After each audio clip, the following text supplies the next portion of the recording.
How much? 1,000. No, it's too much, bro. 1,000 is too How much. much? How much? You.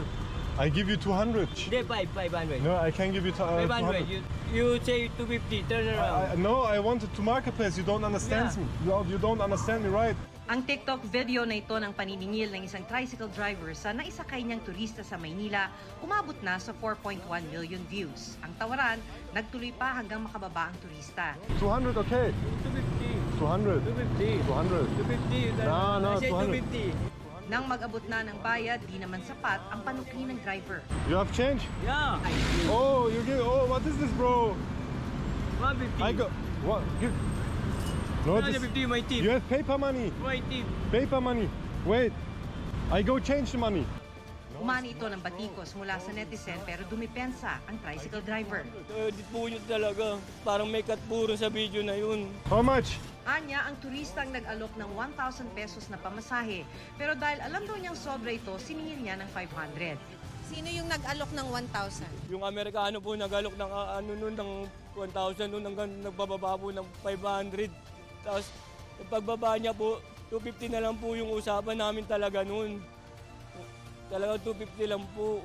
Bago pa raw makasakay ang turista, nagkasundo na sila sa 250. Hindi ko po isasakay nang wala po kaming usapan yan.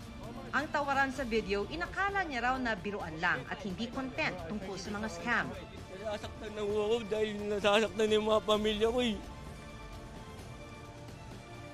Tapos di na ako makalabas ng bahay. Diba nahiya na po ako. Naggulat ang ilang barangay chairman sa Binondo lalo't nakabantay raw sila para di ito mangyari sa kanilang lugar.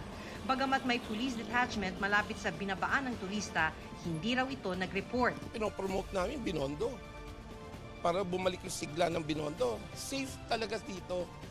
Talagang isolated lang talaga yan. Sinusubukan pa naming makuna ng pahayagang uploader ng TikTok video na may account name na Saigin Lost. Inilabas na ng turistang content creator ang anyay uncut version ng viral video kasamang isang tricycle driver sa Maynila. Tugon ito ng German content creator na si Saigin sa pahayag ng driver na siya ang unang nag-alok ng 1,000 pisong pamasahe. Gate ni Saigin, makikita sa halos 40 minutong video na prinesyohan na siya ng 250 pesos ng tricycle driver bago pa man siya isakay nito. Pagdating sa babaan, 1,500 na raw ang sinabing pamasahe ng driver. Nagtawaran sila hanggang sa nagkasundo muli sa unang alok na 250 pesos. It's not about the money, it's about the principle. He stole me, he scammed me. I'm not angry to him because he only tried to survive, maybe. I understand him, I understand him also. But when you are honest, you will earn more money.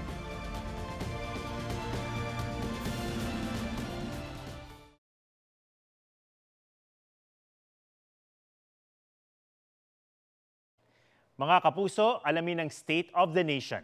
Mag-subscribe sa GMA Integrated News sa YouTube. Sa ating mga kapuso abroad, samahan niyo kami sa GMA Pinoy TV at sa www.gmanews.tv.